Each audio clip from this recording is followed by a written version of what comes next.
Buddha mengatakan nih bahwa samsara itu tiada akhir yang bisa diketahui dan tiada awal juga yang bisa diketahui. Samsara, round of rebirth, lingkaran kelahiran kembali, yang mana seperti karet gelang yang nggak ada ujungnya. Makanya tidak ada awal yang bisa diketahui dan tidak ada akhir yang bisa diketahui.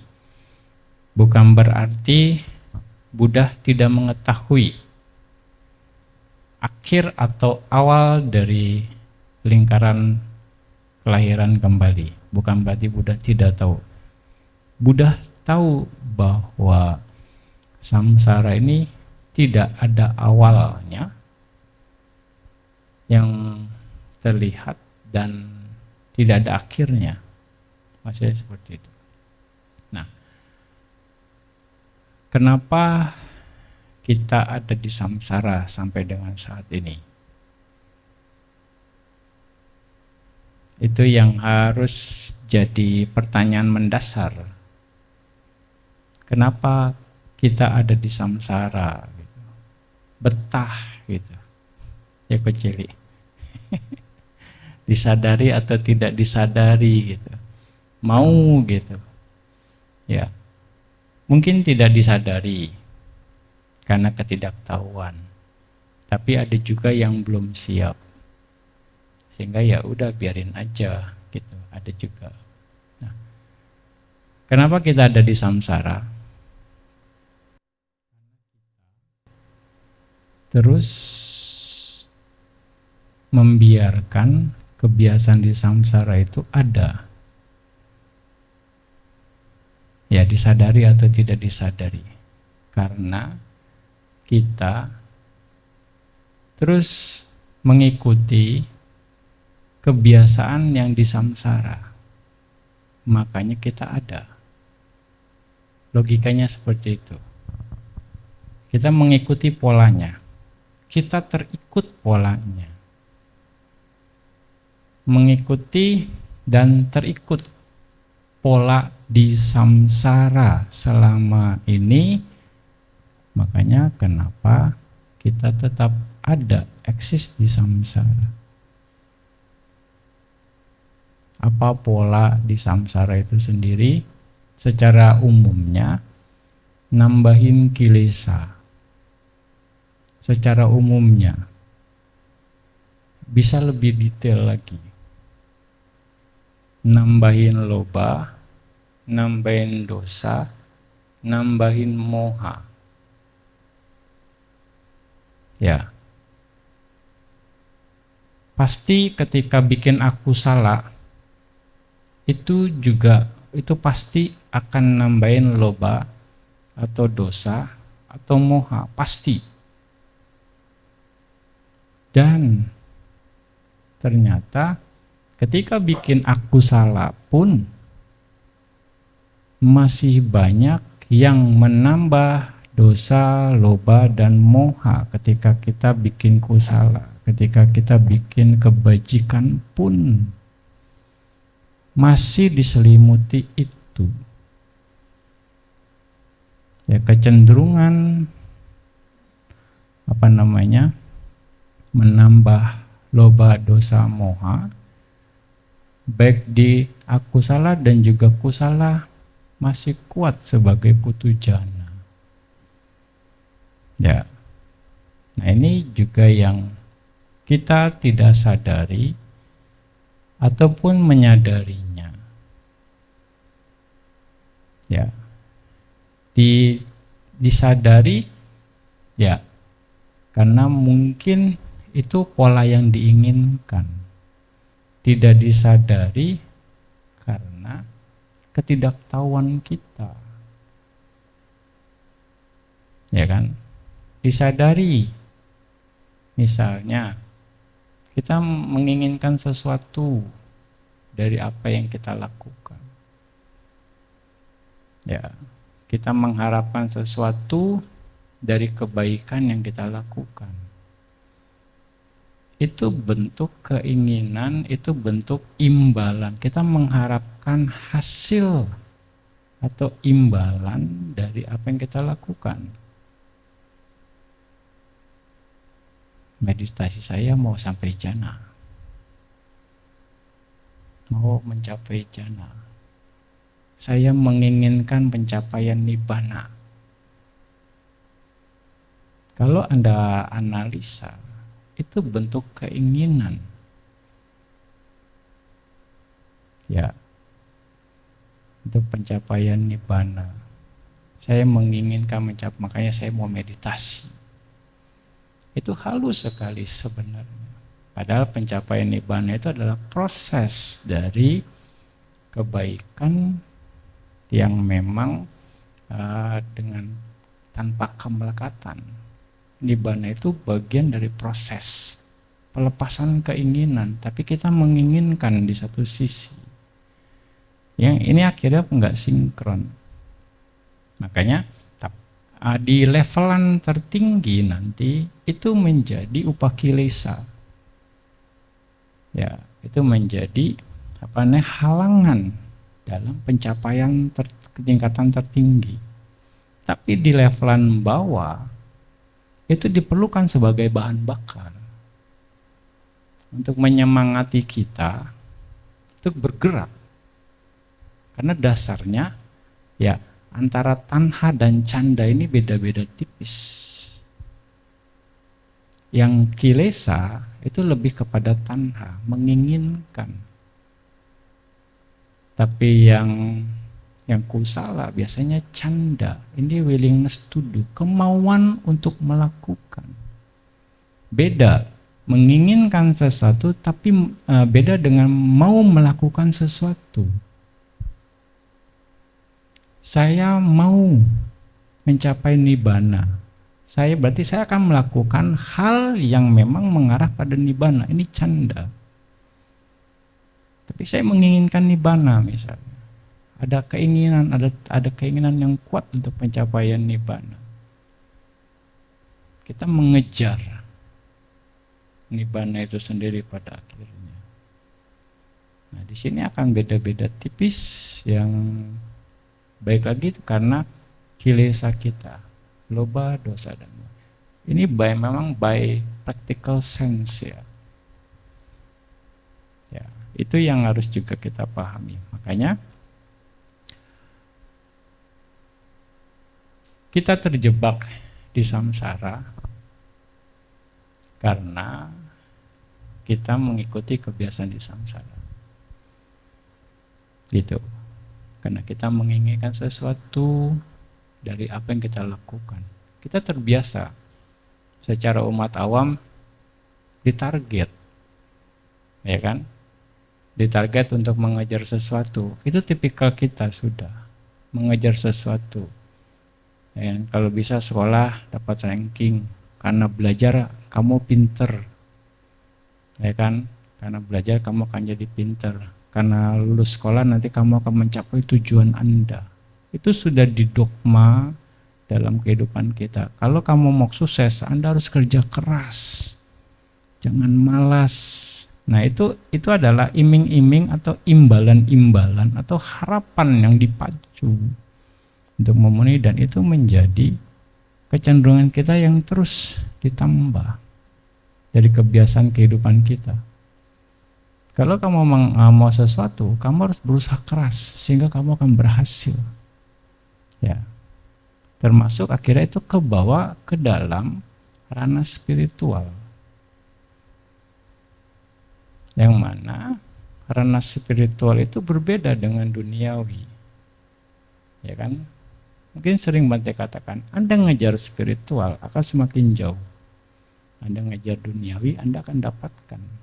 Tapi ngejar spiritual, pengejaran spiritual dengan cara duniawi, itu akan melelahkan pada akhirnya. Tidak tepat pengejaran spiritual dengan cara-cara duniawi. Itu pada akhirnya. Kita kejebak, sehingga orang lelah. Kalaupun Anda bisa mencapai sesuatu, Anda akan mentok di level tertentu. Karena kualitas-kualitas yang mengangkat kita menjadi manusia agung tidak ada, tidak terakumulasi sekali lagi. Tuh. Di situ yang membedakan. Ya, jadi kita harus juga bisa mengerti pola permainan, pola ini ya, bukan permainan lah ya. Pola yang memang harus kita siapkan dengan baik. Oke. Kita ada di samsara karena kita mengikuti pola di samsara. Nah, tapi untungnya kita ketemu Buddha. Ya. Makanya Buddha membuka ini semua. Buddha membuka tabir misteri kehidupan. Buddha menemukan kembali jalannya untuk mencapai kebenaran. Buddha menegakkan lagi tiang yang roboh, bisa dibilang tiang dhamma yang roboh. Buddha menemukan lagi, memberikan cahaya pelita bagi orang yang kegelapan, di dalam kegelapan, supaya dia tidak tersesat jalannya. Buddha memberikan itu semua, mengkondisikan itu semua. Ya, makanya ya kita semua beruntung sesungguhnya kalau memang mau dan bisa memanfaatkan kesempatan itu. Ya. Jadi untuk bisa keluar dari samsara, kita harus melakukan ya sesuatu di luar kebiasaan di samsara. Melakukan sesuatu yang sesuai dengan dhamma, itulah cara kita untuk keluar dari samsara. Karena dhamma yang membebaskan kita dari samsara, itu logikanya. Ya, melakukan sesuatu apapun yang Anda lakukan, baik melalui pikiran, ucapan, dan perbuatan jasmani, kalau sesuai dengan dhamma, Anda sedang membuat diri Anda, mempersiapkan diri Anda untuk terbebas dari samsara. Itu terutama berbuat kebajikan. Ya, ciri dhamma itu adalah sekali lagi mengurangi loba, dosa, dan moha. Kebalikan dari kebiasaan di samsara. Bagaimana caranya setiap tindakan kita melalui pikiran, ya kita berpikir tidak nambahin loba, dosa, moha. Minimal mengendalikan pikiran kita dari loba, dosa, dan moha. Membuat kebiasaan itu. Melalui ucapan juga sama, terkendali dari loba, dosa, dan moha. Melalui tindakan jasmani juga sama. Ya, terkendali dari loba, dosa, dan moha. Nah, kita sedang membuat potensi itu. Anda harus membuat potensi itu. Nah, Anda harus ingat ini. Kalau enggak akan sinkron jalannya untuk pencapaian nibbana. Sekali lagi, ya Anda semua mau mencapai nibbana kan? Anda mau punya konsentrasi, berarti kan meditasi jalannya kan, caranya kan? Ya enggak? Yang tadi Bante bilang, Anda mau sukses, Anda kerja keras kan secara duniawi. Anda mau mencapai nibbana, berarti Anda harus mempersiapkan cara-cara yang sesuai untuk pencapaian nibbana itu sendiri. Baik melalui pikiran, ucapan, ataupun tindakan Anda. Gitu. Dan challenge-nya lagi, saat ini akan dipengaruhi oleh kecenderungan kita. Kecenderungan di samsara itu sendiri, itu challenge-nya.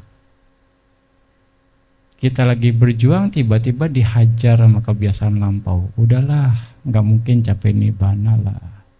Jangan ngotot-ngotot banget gitu. Iya, santai-santai aja lah udah capek gitu misalnya. Itu Siti Nasimida itu menghajar Anda. Ya, dia kan akhirnya kebiasaan itu terus. Ya, Anda mindfulnya cuma lagi meditasi aja, duduk meditasi, mindful sama objek meditasi, lagi jalan acak-acakan mindfulnya. Ya, enggak. Itu kan berarti juga hanya pada saat meditasi mindful Anda, tapi ketika Anda tidak meditasi, mindful Anda tidak Anda jaga. Di situ yang akhirnya nggak konsisten secara ininya. Ya kan? Ya, terkendali pada saat Anda siap.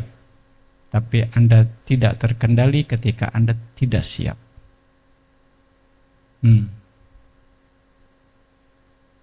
Ya toh? Nah, itu yang juga banyak yang lupa secara ininya. Jadi lagi masa pembentukan ini. Disiplin perlu untuk membentuk itu. Banyak orang siap ketika siap. Memang wajar, tapi orang tidak siap ketika dia tidak siap.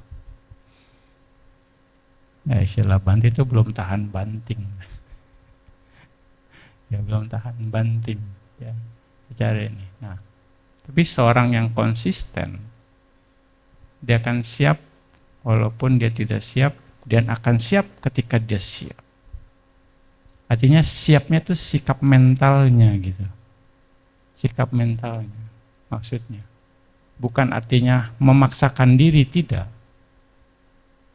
Ketika dia siap, sikap batinnya itu tenang seimbang. Ketika tidak siap pun batinnya tenang seimbang untuk ngadapin apapun gitu. Nah itu maksudnya. Ya, bukan harus nggak siap, maksa gitu, nggak juga. Bisa dibilang nanti malah mati konyol. Gitu kan. Enggak, tapi batinnya itu siap melakukannya. Ya. Sekali lagi, untuk bisa keluar dari samsara, kita harus membentuk kebiasaan yang sesuai dengan Dhamma. Ya, itu cara kita terbebas dari samsara adalah dengan Dhamma. Tidak ada cara lain. Dan apa cara Dhamma itu? Simple sebenarnya, Buddha kasih gambarannya. Jangan berbuat jahat, banyak berbuat baik. Ya, secara gambaran ininya ya. Tapi yang bagaimana? Perbuatan baik yang bagaimana nih? Yang harus saya persiapkan untuk ke sana. Ya, ini sering belakangan ini sering Bante ingat. Bante angkat topik ini karena menarik sebenarnya. Perbuatan baik sekelas parami itu diperlukan bagi Anda yang memang mau mencapai kebudahan. Parami itu syarat utama untuk mencapai kebudahan. Pencapaian kebudahan itu sama Sambuddha, Paceka Buddha, dan juga Sawaka Buddha. Ya, kita ini kalau mencapai arahat itu Sawaka Buddha. Karena kita belajar dari seorang sama Sambuddha ajarannya. Kecuali Anda mau jadi sama Sambuddha ya, atau Anda mau jadi Paceka Buddha ya, beda lagi. Ya, atas usaha sendiri. Ya. Tapi kalau kita mencapai arahat, kita dikategorikan sebagai Sawaka Buddha. Dan perlu parami, perlu kekuatan parami, perlu kebajikan sekelas parami untuk pencapaian itu. Dan bedanya hanya masalah waktu. Seorang sama Sambuddha, seorang Paceka Buddha itu harus mengumpulkan parami, mengakumulasi parami dalam jangka waktu yang lama. Tapi seorang sawaka Buddha mengumpulkan parami hanya dalam kondisi minimal standar. Jadi Bante sering pakai istilah minimal standar sekarang. Ya, minimal standar sudah cukup bagi seorang sawaka Buddha untuk mencapai arahat. Kalau tergantung dari masing-masing. Bagi kalau dia ketemu dengan seorang sama Buddha. Seperti itu. Dan 10 parami itu wajib untuk diakumulasi. Sekali lagi. Kan jadi bukan cuma dana, sila, samadhi saja nih sesungguhnya. 10 parami. Dana, sila, nekama, panya, wirya, kanti, saca, aditana, metta, dan upeka. Itu perlu diakumulasi. Terus diperkuat masing-masingnya. Ya, untuk pencapaian itu. Ya. Dan ternyata ketika kita mengakumulasi parami, itu akan membentuk masing-masing ini ya, akan membentuk karakter. Akan membentuk karakter yang memang diperlukan untuk menjadi manusia agung.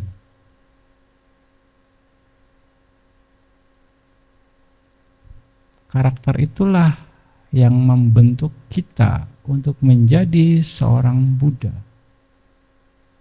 Karena seorang sama Buddha mengakumulasi 10 parami ini sehingga dia punya karakter seperti itu. Ya enggak? Anda bisa bayangkan dengan pemupukan parami Buddha itu sendiri membentuk karakter Buddha yang welas asih, penuh metta, yang kesabaran tingkat tinggi. Itu kalau bukan karena akumulasi, nggak mungkin bisa jadi. Sama seorang arahat juga. Gitu. Nah, apa saja sih karakter yang akan terbentuk gitu ya?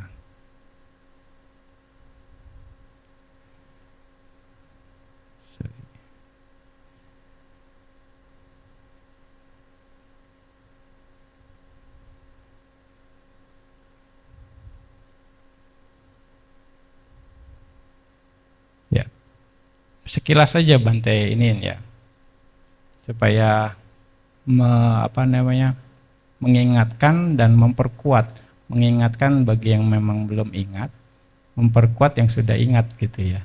Nih, biar nggak bosan-bosan ini, karena memang kita perlu diisi ini supaya kita misalnya paham apa yang harus kita lakukan. Ternyata gitu. Jadi bukan hanya mengejar keinginan kita untuk mencapai sesuatu. Untuk menjadi manusia agung kita perlu banyak persiapan. Untuk pencapaian arahat kita perlu banyak persiapan. Ini jawabannya. Gitu. Dan Bante pun cari-cari jawaban ini sebenarnya. Karena banyak sekali di pusat meditasi. Pencapaiannya tinggi tapi kelakuannya yang berbeda. Ini jadi masalah. Tidak mencerminkan seorang meditator yang mempraktekkan Dhamma. Dan ini sudah jadi rahasia umum. Ini challenge buat kita sebagai praktisi Dhamma. Ya. Ini yang juga nanti mau mengingatkan sesungguhnya. Nah, nanti kualitas praktek Dhamma kita balik lagi bergantung sama kita masing-masing. Dan pada akhirnya nanti bisa pahami ketika memang kekuatan parami dia cukup dan kondisi sekarang tidak sesuai, dia akan mentok di levelan tertentu, tidak akan bisa mencapai tingkatan tahapan yang lebih tinggi. Itu sebanyak terjadi. Berarti artinya paraminya belum matang untuk mencapai level yang lebih tinggi. Karena dia tidak mempersiapkan dengan baik di kondisi sekarang. Dia hanya menghabiskan kekuatan energi paraminya yang lalu untuk di sana. Akhirnya dia akan ya mengulang lagi mungkin di siklus berikutnya. Ya, makanya kan banyak kan pencapaian itu ya kira di kehidupan ini mentok, dia harus ngulang lagi di kehidupan berikutnya. Mentok, ya ngulang lagi di kehidupan berikutnya terus. Gitu. Padahal punya chance sebenarnya. Kalau dia bisa klik di kehidupan sekarang dan didukung oleh parami masa lampau. Kira-kira seperti itu. Oke. Dana parami akan membentuk karakter, mengikis ketamakan, mengembangkan kemurahan hati dan melepaskan kemelekatan. Ini bukan hanya soal memberi harta. Pembentukan karakternya adalah transformasi mental dari menggenggam erat, menginginkan sesuatu yang kuat, menjadi melepas dengan ikhlas. Maksudnya itu. Ya, apapun itu. Saya mau mencapai nibbana. Itu kan berarti menggenggam kuat keinginan sesungguhnya. Padahal nibbana itu harusnya dilepaskan. Untuk mencapai nibbana harus dilepaskan keinginan itu. Itu cara untuk nanti akan mencapai nibbana itu sendiri. Sekali lagi, bukan untuk dilekati. Ya, oke. Latihan tertinggi dari dana adalah ketika seseorang siap memberikan tidak hanya barang, tetapi juga tubuh, jiwa, atau bahkan nyawanya demi makhluk lain tanpa penyesalan. Sila parami, pembentukan karakternya menjadikan kebajikan sebagai pondasi hidup yang tak tergoyahkan. Pembentukan karakter di sini adalah internalisasi disiplin. Ya, jadi disiplin untuk diri kita sendiri, kita yang tahu. Makanya ciri dari sila, walaupun tidak ada orang, dia tidak akan melakukan pelanggaran sila. Dia berdisiplin untuk diri. Ada yang lihat atau yang tidak lihat, saya akan disiplin gitu maksudnya. Jangan gak ada yang lihat, bisa santai-santai dulu, me time dulu deh. Karena gak ada yang kelihatan. Istilah Bante, ya biar Anda sama Tuhan aja yang tahu. Istilahnya gitu ya, bahasa umumnya. Gitu. Ya. Nah. Ini apa namanya sekali lagi, internalisasi disiplin. Disiplin itu kita akhirnya yang menentukan. Kita yang membentuk gitu. Maksudnya. Ya. Nah, bukan sekedar takut pada hukuman atau mengharap pahala. Pelaksanaan sila ini. Melanggar sila, Anda bikin karma buruk. Bikin karma buruk, Anda akan menderita. Itu takut berarti. Anda jaga sila karena takut dapat karma buruk, takut hidup Anda menderita. Atau bikin Anda jaga sila, nanti karma baiknya besar. Karena berdana dengan sila yang tinggi, kualitas karma baiknya besar. Anda mengharapkan pahala dari pelaksanaan sila Anda. Apalagi pusata nih, banyak dewa yang lihat. Misalnya, karena teks mengatakan seperti itu. Jaga melaksanakan 5 sila dengan 8 sila. Karma baiknya lebih besar 8 sila. Saya ambil 8 sila aja deh, karma baik saya besar. Levelan Anda pelaksanaan sila untuk berdana masih mengharapkan hasil, pahala. Nah, tapi itu berproses sekali lagi. Proses itu akan kita lewati.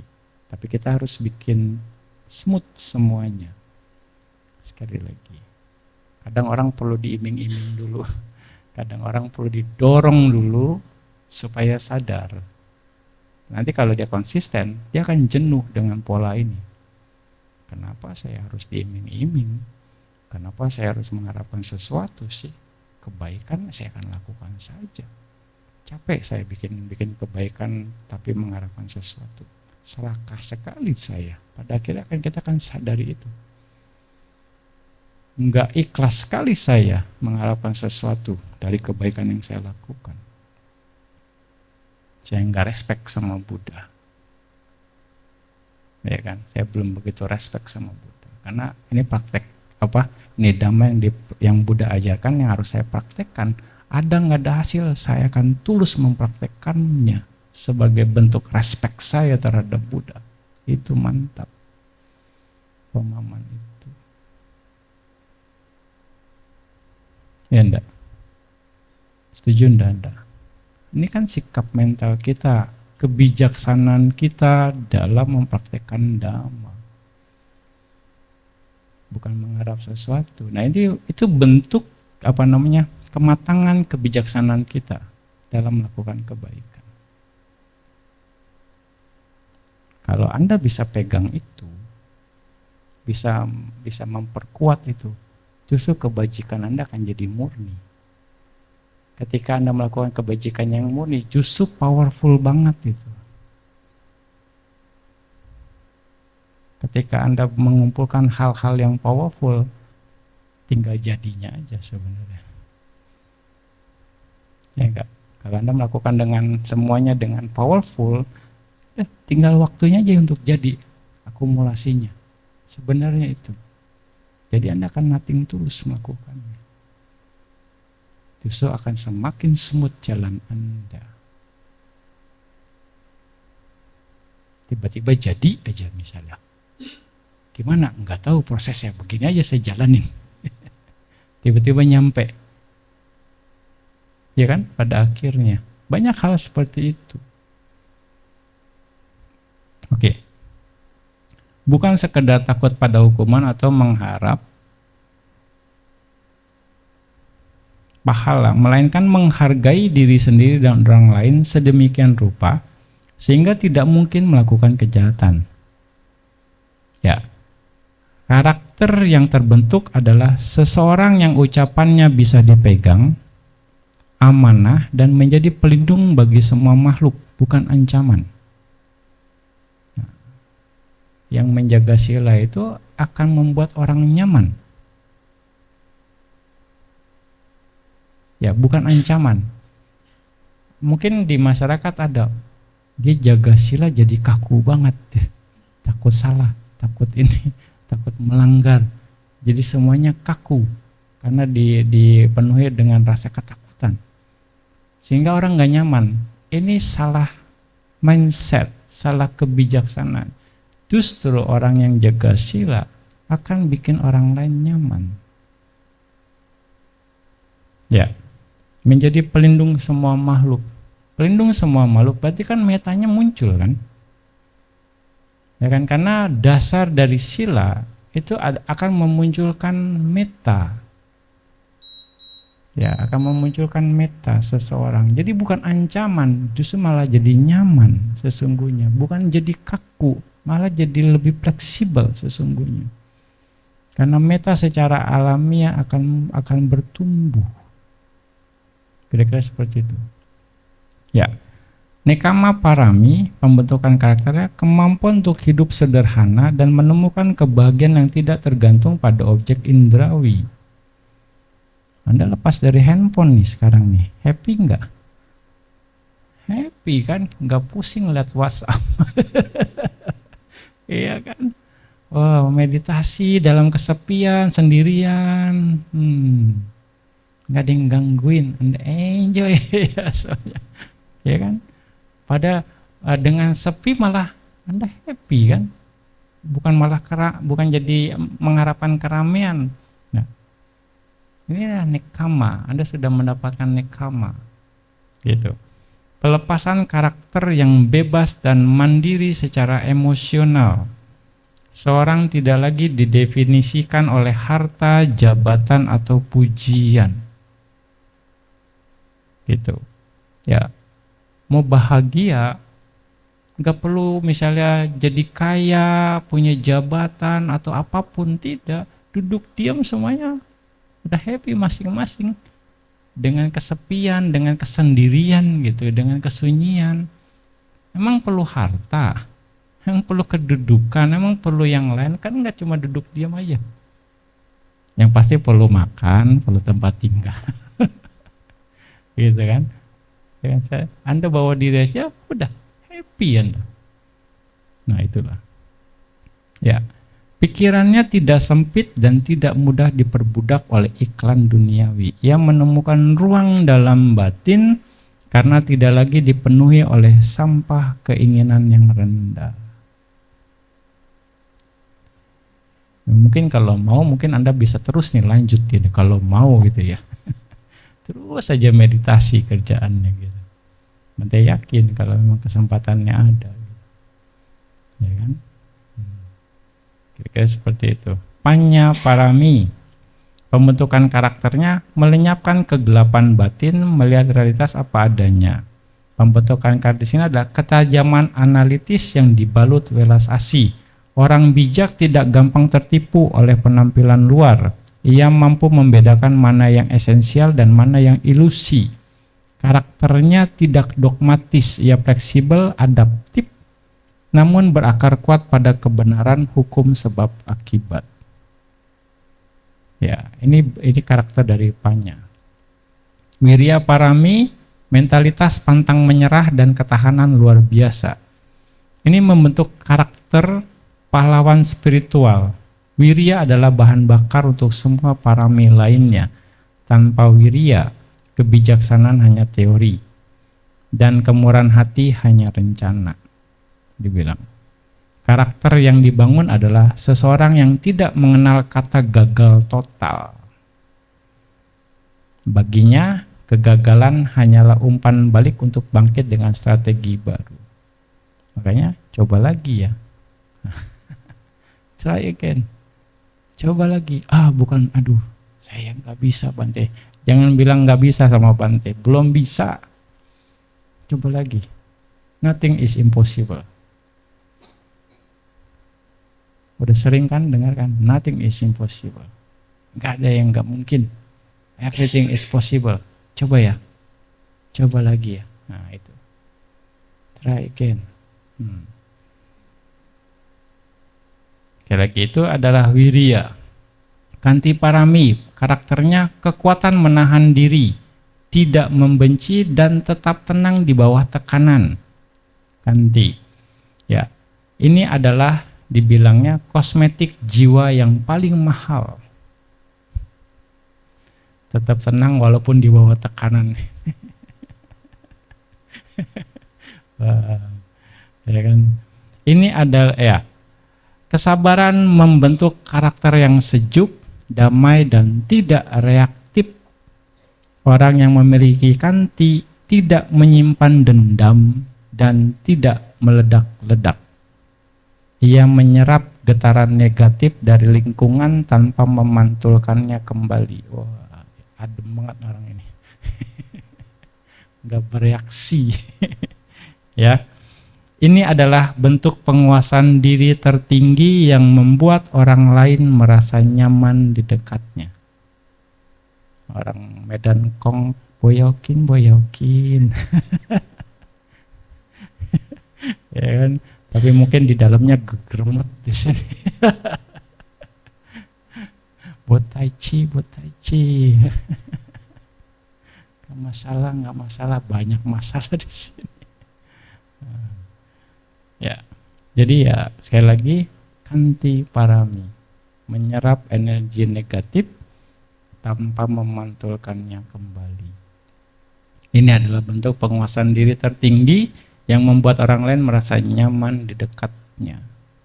Saca parami atau kesempurnaan kebenaran. Pembentukan karakternya integritas mutlak, kesatuan antara kata, pikiran, dan tindakan. Uju cak suhuju sebenarnya ini, saca. Dia pikiran, ucapan, dan tindakannya sama, selaras. Saca membangun kreativitas spiritual. Karakter ini ibarat batu karang di tengah badai. Orang yang menyempurnakan saca tidak akan mengkhianati prinsipnya demi keuntungan sesaat. Komitmennya pada kebenaran membuatnya dapat diandalkan oleh sekitarnya.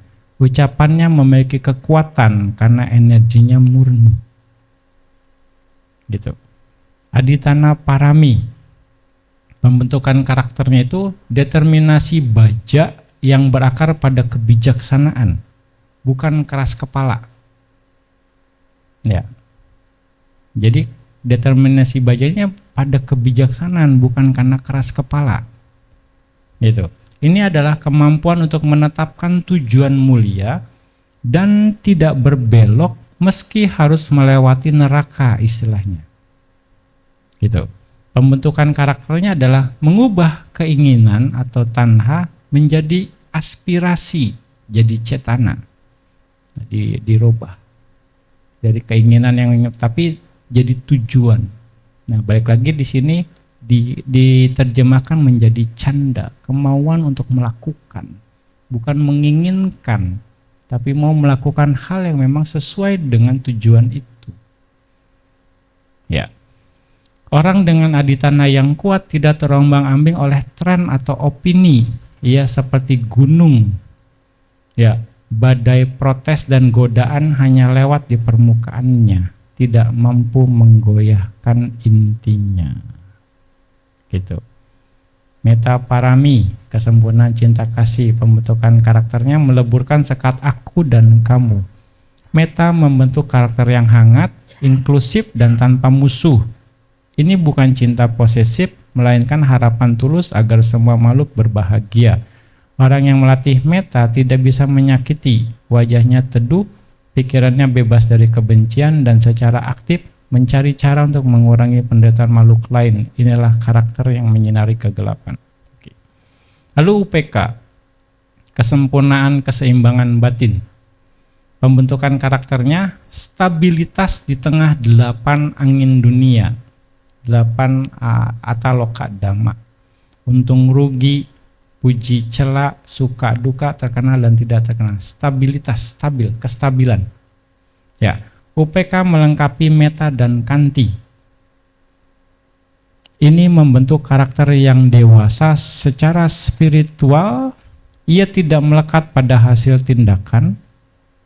Ia bekerja total, mencintai total, tapi tidak terguncang jika hasilnya di luar kendali. Gagal saya. Enggak gitu, langsung drop.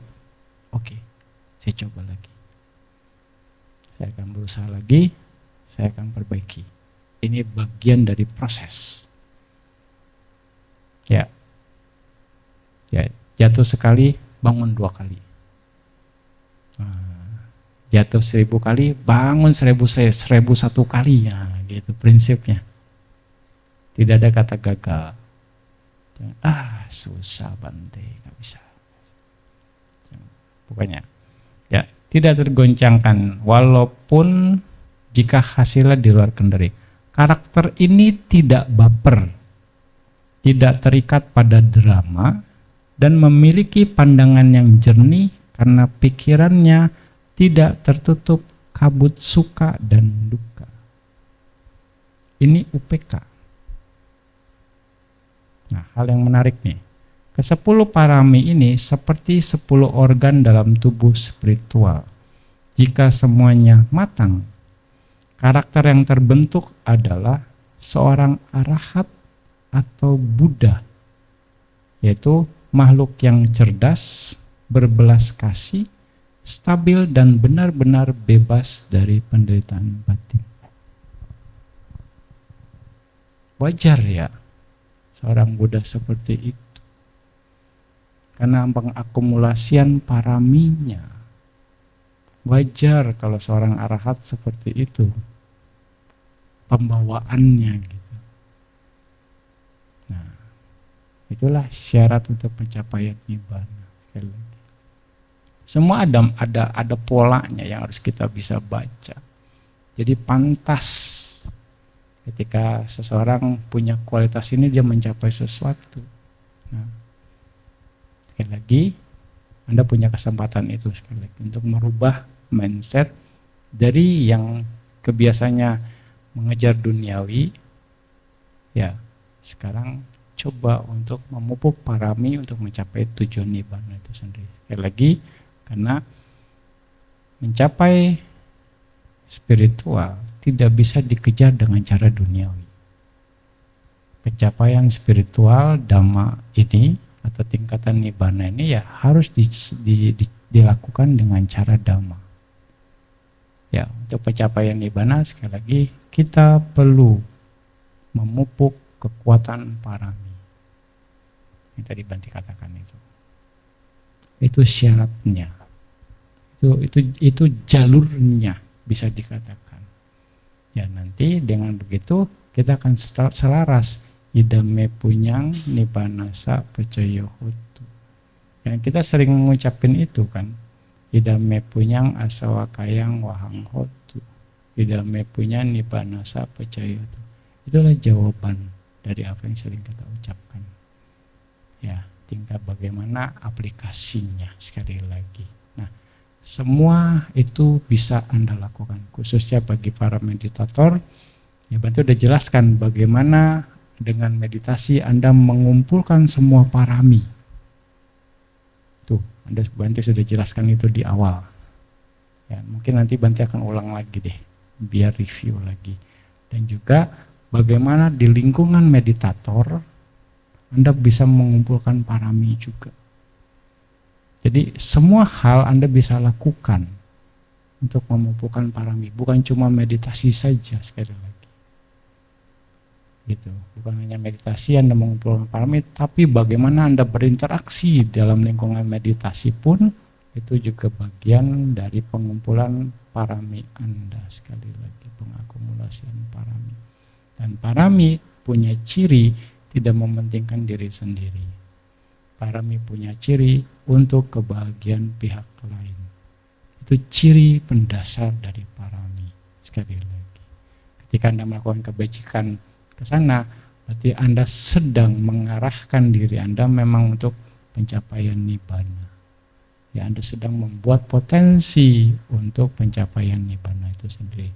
Ya, semoga semua terkondisi dengan baik. Ya, lakukan dengan ketulusan sekali lagi. Ya, dari awal Bhante sudah menjelaskan, ya, ini adalah praktek Dhamma. Praktek Dhamma yang Buddha ajarkan. Ya, meditasi, jaga sila atau apapun itu adalah praktek Dhamma yang kita lakukan sebagai bentuk respek kita terhadap Buddha. Di situ kita menjaga kemurniannya. Lakukan dengan tulus praktek kebajikan Anda. Biarkan proses berjalan. Yang merasa cepat atau lambat itu bergantung Anda sekali lagi. Ya, biarkan saja bagaimanapun itu terjadi secara alamiah gitu ya. Dengan begitu ya kemurnian Dhamma akan bisa kita jaga dengan baik. Ya, semoga Anda semua bisa terkondisi dengan baik mencapai apa yang memang harus dicapai sesuai dengan ya kondisi Anda, sesuai dengan cita-cita leluhur Anda semua. Oke. Sadu, sadu, sadu.